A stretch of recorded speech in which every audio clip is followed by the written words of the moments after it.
Hello, everyone, and thank you for joining another episode of the Educational Leadership Podcast. We have another very special guest. Before we introduce our guest, we do want to give a shout out to our sponsor, Ideal Impact. Ideal Impact is giving away hundreds of millions of dollars in public education in the form of a free gift. So if your district needs unrestricted funds, reach out to Ideal Impact. Okay, today we have the superintendent of Cleveland ISD. We have Superintendent McCanless. Superintendent McCanless, thanks for joining us this morning. Absolutely. Thank you for having me this morning. Yes, very very exciting. So you are in a district that is just growing from what I hear, right? I'm in the Kingwood area. You're further north, and I hear that district is just growing. But before we jump into that and what's happening at your district, love just for our listeners, could you share a little bit about your background? I will. I've been in education now for 30 years. Started out as a substitute teacher in Deer Park and LaPorte ISD, and then landed my first teaching job in Pasadena ISD and moved on from there to Houston ISD, and then came back home to my alma mater in Channelview ISD and taught at Alice Johnson Junior High starting back in 2003.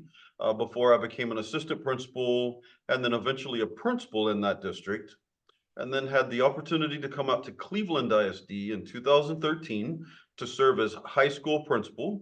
And I did that for 4 years. And then in 2017 was promoted to central office, coordinator, and then director, executive director. And then of course, the final hot seat landed in front of me in November of 2021. And I've been the proud superintendent of Cleveland ISD. It'll be 3 years on November the 16th. And I could not be more happy and proud of the things we have accomplished out here in my 12 years here. Absolutely, absolutely. It just seems like an exciting district to be a part of with everything going on. It's like the nexus of just, I mean, the area is just growing like crazy. I will say, I'm one thing special about Superintendent McCanless to me is I went to Alice Johnson Junior High. Like that, yeah, that was where I went So back did in. I. I also went to Alice Johnson Junior High. Oh, okay. Yes, I did. I'm a Channelview graduate. Yes. Oh, that's so cool. Yeah, I graduated Channelview in 2000. What year did you graduate? 87, 1987. Okay, okay. Yes. Very cool. Um, yeah, so yeah, my dad and uncles they went to Channelview as well. So yeah, this is very cool. So we're kind of from the same area, right? And Yes. I didn't know all of that. I knew a little. I knew there was a connection there somewhere. So I'm glad we're able to share that on the podcast. So very exciting. So there's a lot going on in public ed right now. um you got financials, you got the state funding. I mean, we talk about a variety of topics on the podcast. I'd love to hear kind of what you're focused on right now in public ed, like that's maybe your hot button, or for lack of better words. Oh, yes. And out here in Cleveland ISD with we call it hyper growth. Back in 2019, TEA had labeled us the fastest growing district in the entire state. We had about a 35% growth rate. We remain in the top five, and we're in tier one when it comes to your fast growth allotment schools. So we are still considered fast growth. And along with that comes the challenges of not only finances, but as you are aware, everyone's aware, we are in a teacher shortage, not only across Texas, but across the nation. So when you have fast growth and you have financial issues and then put teacher shortage on top of that, and I still sit here and say I am the proud superintendent of Cleveland ISD because we are making it happen and we are meeting those challenges each and every day. Finding and hiring and retaining quality people to meet the needs of our students, working on our budget to ensure and let our tax payers know that we are very responsible with their tax dollars, that we spend them on things we need and not necessarily what we want. But it is a challenge each and every day here. And I'm not going to say it's easy, but I do get up every morning early and I look forward to coming to work because it's all about the students. We have to do all this and continue moving forward for the students. We all know about TEA and the scores not being released for now the last 2 years and where we are with that. We continue to work towards improving student performance. Um, and then hoping in the legislative session coming up that the legislatures will look at public education funding and see that we have not had an increase in our basic allotment since 2019. It stays where it was, but we all know what inflation has done. So we would like an increase in basic allotment to be in line with inflation. Yeah, wow. I mean, that's a lot to unpack. What you just shared there. It seems like it could be an exciting time, right? A big opportunity. Um, I don't know if I'm looking at the right way or not. It kind of reminds me of a business that is in high demand, but you got to find employees and you need cash flow to be able to keep moving forward. It kind of reminds me of that kind of situation, which it's great to have a business that's in high demand, Yeah. but there's a lot of other things you got to figure out to keep it going, right, and keep it moving. So that's exciting. I'm curious, what's driving everybody to Cleveland ISD, or that area? Are these people moving in from out of state? Or these people just trying to get out of the city? Or what is that? So when I first came to Cleveland ISD, we had 3,300 students back in 2013. It's always been known as a small, rural, I called it a pass-through town because growing up in Channelview, my parents would often hook up the travel trailer and we headed out Highway 90 through Dayton, north into Cleveland in order to get to 59 and 45 north to go to our fishing and camping sites. And I remember passing through Cleveland and it remained small and rural. But a developer back around 2013-14 bought 33,000 acres just south of Cleveland proper, but it's still in our school district. It actually sits on the Grand Parkway, believe it or not. Cleveland ISD goes all the way down to the Grand Parkway by New Caney, and we're Wow. about 2 miles south of the Grand Parkway. But the developer bought all that land and he developed it and he started selling quarter-acre tracts, half-acre tracts. And that area is known as Colony Ridge. And that is what's drawing people into the area, the availability of land, to have your own piece of land in an area that isn't overcrowded yet. So right now we have 12,500 students. We're Wow. projected to have 25,000 students by 2033. And Mm. our demographers tell us when all that's developed and it's all being lived on, we'll be a 50,000 student district, 50. Wow. So that is what's drawing people to Cleveland to live here. What's drawing people to Cleveland ISD to work here is our great working environment. We're very competitive with our pay. We have to be.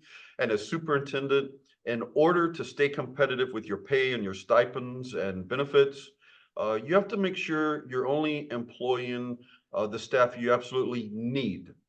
So this past year, we did cut 76 positions.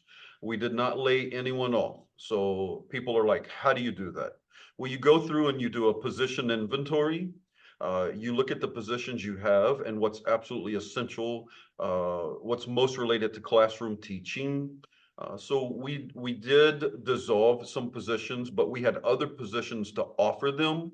That's why no one was laid off. If they left the district, they chose to do it on their own, and we understood. But we were able to cut 76 positions to ensure that our budget is being spent where it needs to be, because we have to continue to be competitive as a district and attract quality staff. We have one of the highest starting teacher pays in the entire Houston region. And we pride ourselves on that. Great curriculum, delivery to the students. But you're right, we could sit here and talk forever about what Cleveland ISD is doing and what we have to do to be a successful school district. But I'm glad we focused in on some of those things. That's our main focus every day. Yeah, yeah. That's so cool. So you mentioned the developed some properties, land, people started coming out there. Obviously, your district's doing some great things. For people that live in the community, where do they typically work? Do they drive into Houston, or I know some probably work at the district. What's the Mhm. typical kind of jobs that people, because it is a little bit further out from the Houston area. It is. We do not have the industry out here like you see along the Houston Ship Channel, or even the industry you see closer in the Humboldt Spring area. Cleveland, for a tax base for our school district, we're lacking when it comes to commercial and business tax base. We have a lot of small, I call them mom and pop operations. They're vital to this community. They keep the community going, but we don't have the big industry. So a lot of the people who live here, if you don't work in the school district, we are the largest employer in all of Liberty County, actually. We have over 2,000 employees. If you don't work here or you don't work in a local establishment, you are driving into Houston. We have some who drive into Livingston, Conroe. They're about 30 minutes, 40 minutes west of us. Uh, some do work, believe it or not, along the ship channel. Some drive into Baytown. But Hmm. we're a blue collar community, so a lot of our parents, they're blue collar labor type workers. So they go to where the work is. Okay. Is that an opportunity for businesses? I mean, so it seems like you got a lot of great people out there. Yeah, and it seems like that could be an opportunity if a business were to open up like an industrial or, some sort of company were to come out there to your area, that they would have access to a lot of potential employees. Um, They did would, yes. would that benefit the district at all, or is that, It would benefit the district greatly. We do have BNSF. They entered into an agreement with the city, and it is in the school district. They are developing and building, and we hope to see that up and running very soon. Uh, and how it benefits the school district, the community, is not only will it bring employers in. Let's say they live in Humboldt or Spring, and they're driving into Cleveland to work. Mhm. But they may eventually say, I want to live in Cleveland. We have some new housing developments, new houses being built. So there's an opportunity. But also, while they are working in Cleveland ISD or in Cleveland community, they probably go out at lunch and spend money at a local restaurant or a fast food or drive through. And they might frequent and visit some of our local shopping stores where you can shop and dry cleaners, whatever. So by bringing in businesses, you are increasing the overall effect on a community and the school district with interaction with the employee and the people who live here. Very good, very good. Yeah, that makes sense. I'm always interested in how it all comes together, right? You got, yeah. Yes. It's kind of an interesting phenomenon when you think about, just the mass amount of people that are coming to your area, and very cool. So what's on the horizon, right? So you have, a lot of people coming to the district. Um, there is some constraints, right, within the district with, people and space and all that. Mhm. What's the I mean, what's coming up to where it's like, okay, we need to do this and this. Any thoughts around that? We do have a bond. The board has agreed to take a bond referendum to our voters in May of 2025. And then our bond committee, we've had one meeting. We have another meeting November 7th. They are in the process of formulating what will be on that bond. Will it be one high school? Will it be one high school would be the one project on the whole bond. If we did other projects, we could build a new middle school, a new CTE high school just to serve our CTE programs, and then renovate current middle school and renovate our Douglas Academy. Uh, so the bond committee decides in any community what they want to take to the voters. Of course, they give it to the board, and the board will look at it and say, "We agree with the bond committee. We want this to go to the voters." But that's how the process works in any district. So we're in that process right now. We know we're going to have a bond. We just have not finalized yet what projects will be on it. But Cleveland ISD must continue to plan and move forward. Like I mentioned earlier, the students are moving in daily. We're not going to get smaller. Yeah. We have spent over $15 million in the last 8 to 9 years on portable classroom buildings. That money comes out of our savings account. Um, but we had to do it. We had no Mhm. choice. When you have thousands of students moving in, you must provide classroom space. The state law says if they live within your ISD boundaries, you must enroll them and educate them. So that is what we do here. And then finding staff to be on board to teach them. And so we have the bond coming up. And then Cleveland ISD itself, we pride ourselves on the Cleveland ISD way. And one thing I said when I became superintendent is in a lot of large communities, when you go from small to large, you kind of lose your identity. You kind of forget what it was like to be the small Cleveland, the Mhm. town pride, the spirit, the little street fairs and festivals. We did not want to lose that. So Cleveland ISD implemented the Cleveland ISD way, where we embraced what it was that made Cleveland ISD so great back in the 70s, 80s, and 90s. And we regenerated and revived a lot of that to keep it alive. Because when we are a 50,000 student district, we don't want to forget what it was like to be a 3,000 student district. We can still do some of those great things while also advancing forward with technology and growth. So we've enjoyed a lot of those. You'll drive through town and you'll see the banners on the phone poles. The city agreed and got an agreement with us where we can put those banners on the phone poles. Of course, they come down at July 4th and at Christmas because the city has to put up their, which is fine. The city of Cleveland has supported Cleveland ISD so much. And then you'll see the street fairs, the festivals, our homecoming parade.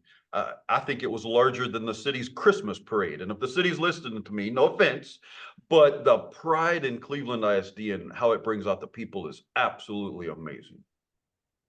Yeah. Wow. So cool. And curious, with all this going on, and I know I want to say before you were superintendent, the previous superintendent tried to get a bond passed, and it was a massive bond, if I remember correctly. Mhm. And that one didn't get passed, and I just remember a little bit about that.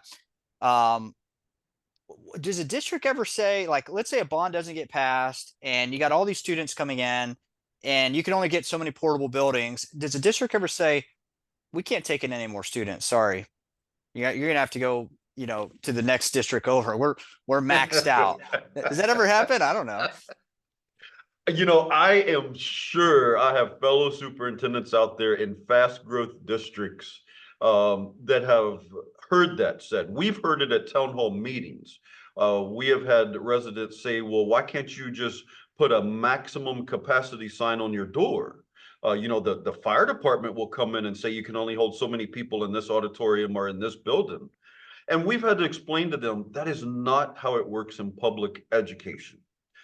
Now, we have charter schools. 2 charter schools have been built within our district, and they are able to say, we will hold 1,400 students, and that is it. And then they'll put students on a waiting list. Public schools cannot do that. We have to enroll and offer an education to any student who's living within our boundaries. And thus the reason we are forced to add the portable classroom buildings and to look for available land to put those on. Luckily, we have had enough land surrounding our campuses where we can expand. But as superintendent, I just had this conversation last week with the executive cabinet that when you look 5 and 10 years down the road, there's only so many portables you can add, even on the property you have. Because by law, they have to have so much space in between, they have to have egress, all of this. And as a superintendent, I do look beyond and worry, where will we be in 5 or 10 years with space, which may force us to buy additional land. We have had failed bonds, our last few bonds, and they're not felling by a few votes. These bonds have failed by 500 to 1,500 votes. And I attribute that to the fast growth of what was once a small community. People, I grew up in Channelview, a very small community. It's very hard to wrap your brain around such fast growth. It's like it happens overnight. and the Mhm. traffic in the streets and the traffic in the stores, and it probably hits people the wrong way. And it's not that they don't want the people who are moving in, they just want their small Cleveland. Can we just Mhm. stay small Cleveland? But it doesn't work that way. And we continue to educate them in our town hall meetings, our community meetings, our bond talks, and we'll continue to do that, because even with those bonds that did not pass, we have since then had thousands of more students continue to move in. Mm. Yeah. Wow. Uh, it's one of those, the obstacle is the way kind of, scenarios, right? Man, yeah, it just seems like a lot of just navigating, a lot of moving pieces, Yes. as it happens. Very cool. So wow, yeah. It's Yeah, funny. it's wild. It is Yeah, very wild. It excites me though, and I do love coming every day and solving. For those of us from the 1980s kids, we remember a Rubik's Cube, and I often comment, this is like solving a Rubik's Cube. yeah. But unlike I did in junior high, I cannot take the stickers off and move them around. These stickers are permanent, so I really have to solve the Rubik's Cube. And that's what we do each and every day here. Yeah, it just seems like all the stakeholders involved, like with the existing community, you got the new community, existing leadership, new Yeah, leadership. It's like just all these different perspectives and expectations, and just creating the alignment between all of that, plus actually solving the problem, yeah. um, has its challenges. Well, very cool. So I'm sure you've learned a lot over the past 3 years, and I know we're running short on time here. For other fast growth districts, what is some advice that I imagine, I don't know if you've ever read the book The Gap in the Gain, right? And it kind of Mhm. talks about how when people are thinking about, expect future expectations, it's like a horizon to where it keeps moving. You get further along and it moves. But if you look backwards and you reflect backwards, you can see how far you've come. So I imagine there are a few chapters ahead of some of the other superintendents that may be in a fast growth district. What have you learned over the past few years that maybe you wish you would have known, let's say in 2021?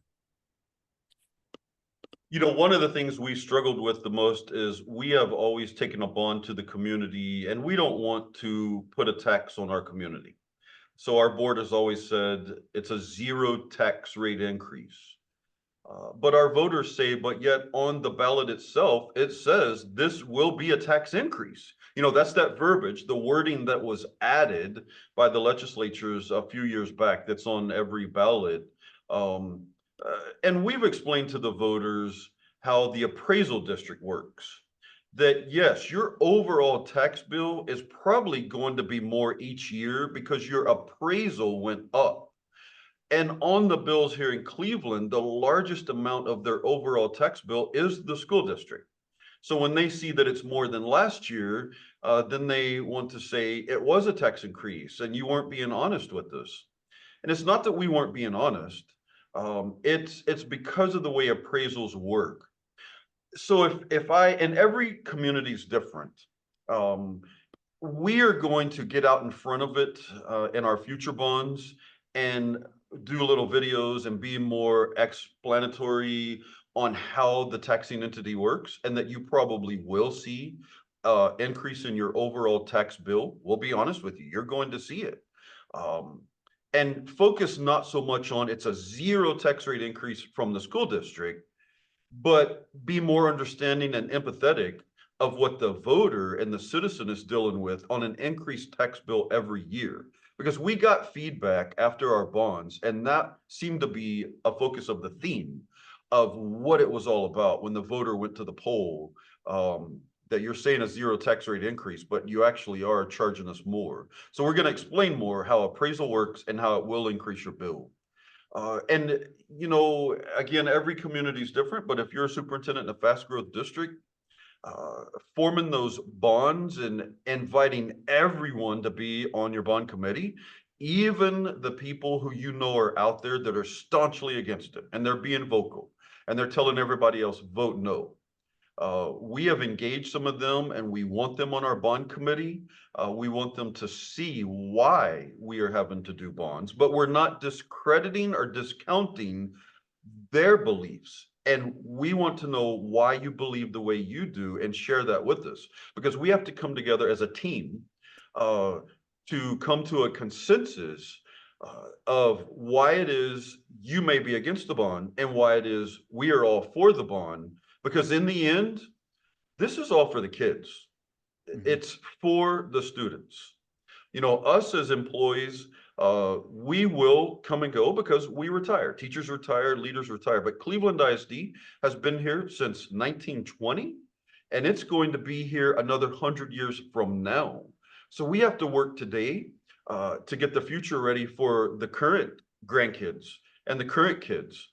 Because they will always be moving into Cleveland ISD. And I've always said, if you keep the main thing, and the kids are the focus. And if you're doing it for the kids, you can't go wrong. You may have people upset with you, but they all know me in the community. All of my decisions are based on what is best for the kids. You may not like it, but you can never say it was a personal decision. So as we approach the bond, it's always what's best for the kids, and that's what we advertise, and that's what we'll focus on. Yeah, yeah, it makes sense. Just that could, I mean, with so many different ideas and perspectives, like that communication Yes. or over communication, right? It seems and getting Yeah. getting feedback along the way, right? Getting buy-in or well, that makes sense. So just I mean, sounds like it's a lot of communication, right? So It is. It is. well, it would be interesting to have you on here again, maybe in 6 months or so, and just see where things are at, because this seems like a an exciting time, right? It's an exciting challenge with all the great things that are happening out at Cleveland ISD. So I'd love to have you on again and just this could be a master class in fast growth districts here. Yes, I would love to be back. And as I sit here listening, I have to tell you, you know, I've been waiting. This has been on my calendar for days, and I knew I'd log on. We haven't had any rain in like 40 days, and it is pouring down so hard right now. I'm surprised I can hear you talking. So if being on your podcast is what brought rain to Cleveland today, then I will definitely get back on there. This has been great, and I look forward to talking to you again in the future. Absolutely. Same here. And so just thank you so much, Superintendent McCanless, for being on today. Thanks. You have a good one. You too. Okay, there we have it. Before we close out, we do want to give one final shout out to our sponsor, Ideal Impact. Ideal Impact's giving away hundreds of millions of dollars to public education in the form of a free gift. I want to say they've helped over 10% of the districts in Texas and now working in Oklahoma and other states as well. So if your district needs unrestricted funds, reach out to Ideal Impact. And for those that have been tuning in, stay tuned for future episodes of the Educational Leadership Podcast.